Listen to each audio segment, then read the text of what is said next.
Bonjour, très heureux de pouvoir partager avec vous, noble audience, mes pensées, mes raisonnements, les styles d'action connus dans notre environnement, des conformations, des formes et figures, des notions sur nos attentes, nos expectations, si vous voulez, et ceux d'autrui également. Très honoré que vous soyez présents lors de cette émission. Mesdames et messieurs, mesdemoiselles, nous vous présenterons aujourd'hui un sujet d'actualité, un sujet d'analyse qui cadre et cerne en quelque sorte la réalité. Votre thème d'aujourd'hui, mieux cerner nos attentes. Ce sera en 4 temps. Une première partie aujourd'hui, fort intéressante, sur le sens et l'essence de l'attente, notamment celle qui joue un rôle primordial dans la formation de nos objectifs et de l'orientation générale de notre vie. Et une seconde partie, plus ciblée, qui touche le volet relationnel en général, la vie de couple, les enfants, etc. Et une troisième sur le volet familial. C'est une dernière encore sur l'environnement de l'entreprise. Le mot magique est l'attente, bien entendu. Agréablement, nous avons tous des attentes dans la vie. Nous allons en parler durant cette émission. D'après les dictionnaires Le Robert, attente, c'est le fait d'attendre. Le temps pendant lequel on attend, ou encore l'attente est définie comme un état de conscience d'une personne qui attend. Dans l'attente, comme attitude ou comportement, il y a de la connation. Mesdames et messieurs, la connation, c'est le grand élan, ce que nous appelons l'impulsion, qui détermine en quelque sorte un acte, un effort. Dans l'attente, il y a également de l'émotion. Je vais m'expliquer davantage. D'ici la fin de cette émission, nous allons nous approcher des sens intrinsèques à l'attente, des exemples de vie, une vue sociale, psychologique sur le mot d'ordre d'aujourd'hui, l'attente. Nous allons décortiquer l'attente et la comprendre, si vous le voulez bien, pour mieux l'entreprendre. La vie est belle, mes amis, que la vie est belle quand les humains la construisent et l'enjolivent par leurs actions. L'attente est peut-être liée à un acte, à l'initiative, au propre de l'action. La vie est belle quand nous sommes dans l'équilibre, oui, exactement, ou quand nous le maintenons ouvertement. La vie est très belle quand nos attentes deviennent réalité. Soulignons le sens avec convenance. J'aimerais bien traiter ce point avec une certaine pertinence. Commençons. Les attentes sont la façon dont nous espérons ou anticipons la vie. Elles englobent tous les domaines de notre existence, notre vie d'enfant, de jeunesse, d'adolescence, d'étudiant, dans notre travail également, nos relations, notre vie conjugale, la façon dont notre vie se déroulera. Ce qui est pertinent aux personnes proactives, les attentes jouent un rôle majeur dans la formation de nos objectifs et de l'orientation générale de notre vie. Elles nous permettent d'envisager notre vie. Elles nous permettent d'envisager notre avenir, certainement avec de bonnes croyances. Normal, le déclenchement de l'attente est dans le présent, maintenant. Le résultat commence dans le présent et se poursuit dans le temps. Vous avez certainement dégusté cet élément. Rentrons dans le vif du sujet. L'attente est, je dirais, légitime. Nous devons d'être dans l'attente pour initier ce qui se produirait. Vous avez compris le sens, certainement. Nous aurons toujours des attentes, mais nous pouvons les modérer.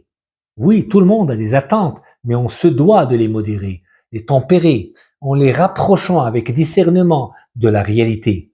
Mais quelquefois, elles sont ordinairement le fruit de notre imagination, d'où la nécessité, le besoin de cadrer notre perception pour mieux profiter de notre imagination. Je pourrais confirmer ceci. L'attente se gère, oui, mesdames et messieurs, mesdemoiselles, d'abord par un sourire et un dialogue interne qui permet aux bonnes attitudes de fleurir. Vous avez dégusté ce mot, hein? Dans le processus de l'attente, nous devons d'être dans l'aisance, dans l'émotion qui authentifie l'action. Nous devons donc concevoir que le bonheur et le bien-être peuvent se trouver dans des choses plus simples que nous ne l'imaginons, car elles sont directement liées à quoi exactement? À l'essentiel, car elles sont directement liées à l'essentiel. En relation avec la programmation neurolinguistique, générative, al-barmaja al-lughawiyya al-asabiyya, commençons par cerner notre état mental pour pouvoir cerner ce qui pourrait se produire, c'est-à-dire l'état mental composé de la pensée, de l'émotion et du comportement. Pensée, émotion et comportement. Soyons forts, oui, forts par notre pensée. L'attente se nourrit de ce que l'on pourrait percevoir. Un autre point qui est culminant, c'est clair. Ceux qui cernent leur attente sont dans l'impulsion ou l'animation. Ils sont dans le mouvement. Je m'explique, je le redis une deuxième fois. Ceux qui cernent leur attente sont dans l'impulsion, d'accord, ou l'animation. Ils sont dans le mouvement, ils sont dans l'action. Par contre, ceux qui ont de faibles attentes n'attendent point, n'attendent pas de rendement, n'y croient pas et ne cernent ou n'investissent donc pas. Du moins ne le font pas habilement, aisément ou même intelligemment. Il convient ici, chère audience, de rappeler ce que le terme attente signifie. Un état ou une qualité de l'attente de quelque chose qui est faisable ou susceptible de se produire. D'accord? Une devise encore de gagnant. Attendez modérément et œuvrez adroitement et prestement. Exactement. Selon les spécialistes en psychologie, les expectatives exagérées causent plus de la frustration. Elles apportent aussi de l'insécurité, de l'inquiétude, la crainte, l'anxiété et de la douleur. Pas d'attente nous rendrait encore sans objectif de vie ou de rêve. Une autre dimension, pas d'attente devient surprise. Vous avez cerné le mot. Lorsqu'un individu place trop d'attentes sur les choses ou les personnes, il court le risque d'être frustré, choqué, déçu ou découragé. C'est pourquoi il est important, voire intelligent, de trouver des limites lorsqu'il s'agit de créer des attentes. Le cadre de perception nous aide à voir plus clair, donc automatiquement, quant à nos attentes, questions-réponses, et nous nous attendons à des choses nouvelles. Une autre chose qui est pertinente, c'est ce tremplin du cadre négatif au positif qui nous guide vers l'attente, vers la solution. Une expectation, en psychologie, c'est le fait d'attendre quelque chose, c'est ça l'expectation. Vos attentes sont vos espoirs ou vos convictions que quelque chose va se passer ou que vous obtiendrez quelque chose que vous voulez.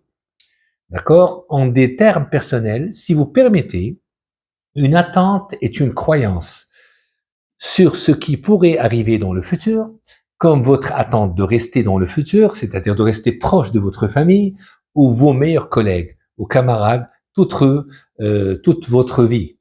L'attente, c'est exactement cela, une question qui se pose sur mes attentes dans la vie. Sans beaucoup chercher, les attentes sont la façon dont nous espérons ou anticipons la vie. Elles englobent tous les domaines de notre vie. Nos études, nos travail, notre relation, la façon dont notre vie se déroulera. Elles jouent un rôle majeur dans la formation de nos objectifs et de l'orientation globale de notre vie. Vous avez cerné la chose, la phrase fine à dire, et elles nous permettent d'envisager notre avenir. De point de vue religieux, on va en parler, et croyance aussi subliminale. L'attente occupe une place très très importante dans toutes les religions connues par l'humanité. L'attente formule et permet l'espoir et dissipe le désespoir. Cette espérance, ce souhait incite à vivre, à résister. L'attente est ouverte, mesdames et messieurs, mesdemoiselles, grande, sollicitée, si elle est dirigée à Dieu. La subvention sublime est plus grande que l'attente elle-même. D'accord? La subvention. Dieu a dit dans le Coran, vous pouvez haïr une chose alors qu'elle est bonne pour vous, et aimer une chose alors qu'elle est mauvaise pour vous. Allah le sait, et vous le savez, et vous ne le savez pas. وعسى أن تكرهوا شيئا وهو خير لكم وعسى أن تحبوا شيئا وهو شر لكم والله يعلم وأنتم لا تعلمون. Sourate al-Baqarah. Le messager de Dieu, que les prières et la paix de Dieu soient sur lui, il a dit, comme l'affaire du croyant est étonnante, car il y a du bien dans toutes ces affaires, et cela n'est pour personne d'autre que le croyant. Si la bonne fortune lui arrive, il est reconnaissant. Si l'adversité lui tombe dessus, il est patient, et cela lui fait du bien, rapporté par Muslim. قال رسول الله صلى الله عليه وسلم عجبا لأمر المؤمن إن أمره كله له خير وله ليس ذلك لأحد إلا للمؤمن إن أصابته سراء شكر فكان خيرا له وإن أصابته ضراء صبر فكان خيرا له رواه مسلم. Le compris est fort, la confiance en Dieu, tawakkul Allah va avec l'attente. Je me fie à Dieu, c'est ça en langue française.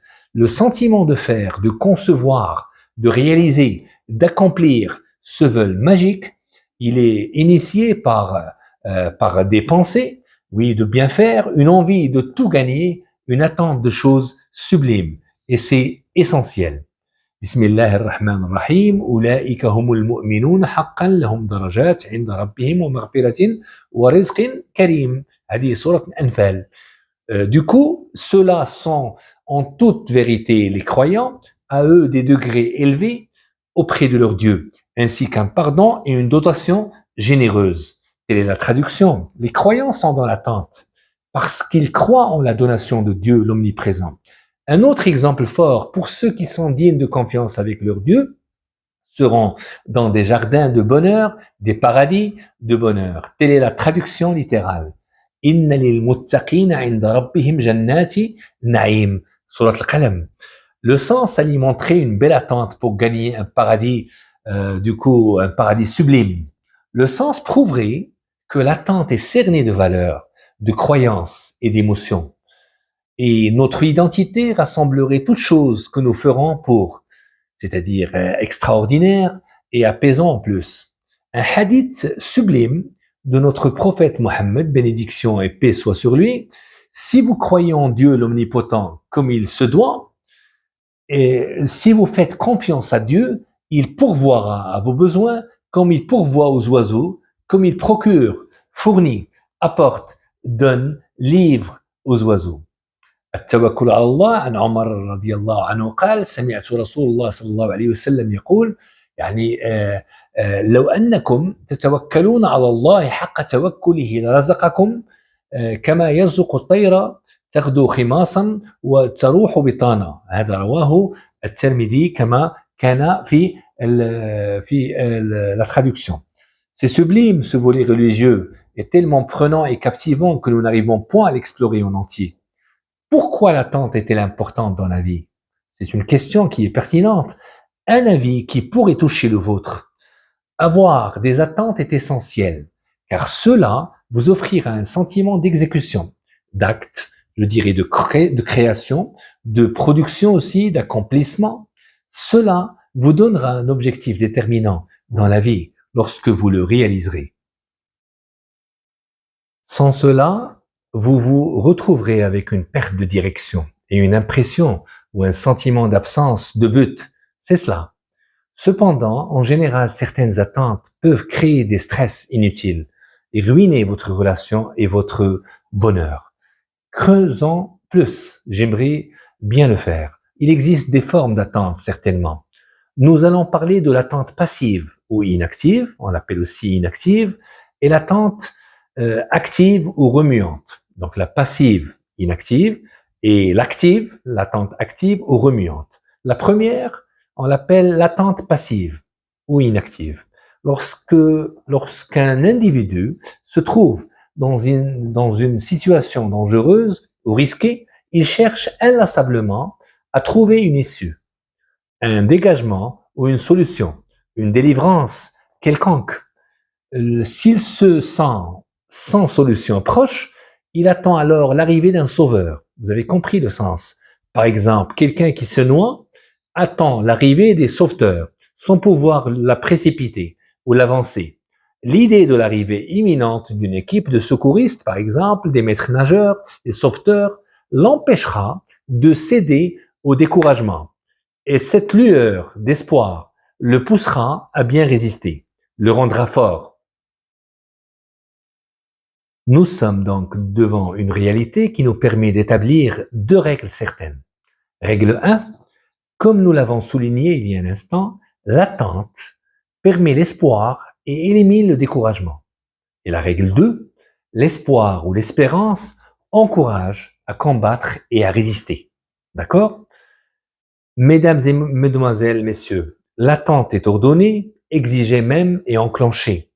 Le 2, il est très important, l'attente active ou remuante. Cette forme d'espérance peut être imaginée chez un individu qui cherche à se délivrer d'un mal, une maladie, un blocage, une poisse, un malaise si vous voulez, la nécessité, la pauvreté aussi comme exemple, ou à réaliser une ambition. Si vous comprenez un petit peu le sens, tout comme je voudrais vous le faire passer, c'est un désir, une appétence, par exemple, l'excellence dans les études, la réussite d'un projet, la réussite d'une entreprise, etc. Donc, expliquons tout simplement, bien incontestablement, dans de telles dispositions, la réussite ou le succès dépend grandement de la personne elle-même, son dévouement, son entrain, son environnement, ses actions, ses compétences, sa capacité, sa croyance, la valeur mise dans ce qu'elle entreprend, l'affectivité également. Par exemple, un malade doit consulter un médecin et prendre des médicaments pour guérir vite. Vous avez compris. Doit se reposer pour avoir de l'immunité, pour se rétablir.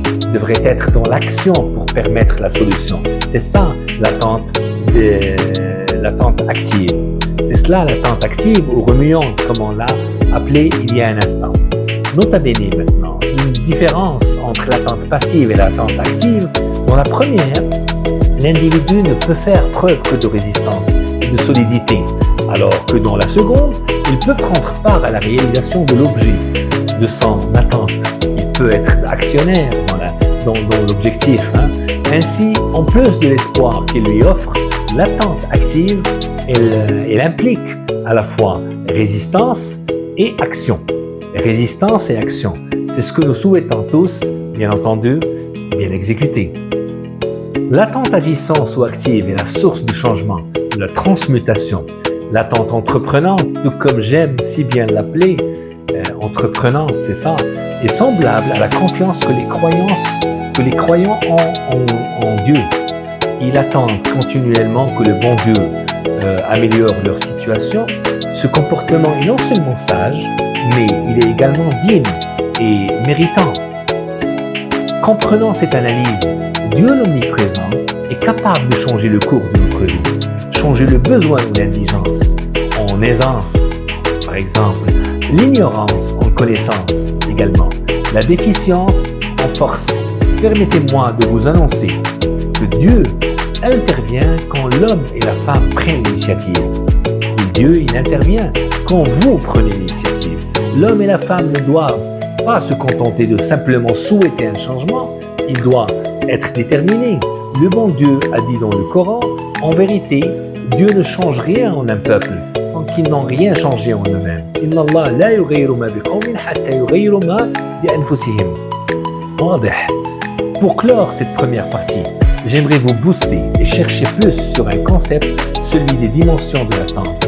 Quelles sont les 3 attentes connues? Une petite question qui suscite réflexion. Une information qui m'a poussé à chercher plus, mesdames et messieurs, mesdemoiselles, et à déguster ce mot expectation.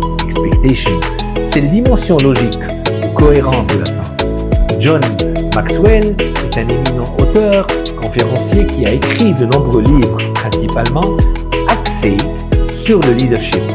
John Calvin Maxwell partage les 3 dimensions de l'attente avec nous. Les attentes que nous avons de nous-mêmes, que nous avons des autres et que les autres ont de nous. Je répète, les attentes que nous avons de nous-mêmes, moi j'attends des choses de moi-même, que nous avons des autres et que les autres ont de nous. Je vais m'expliquer sur ce point.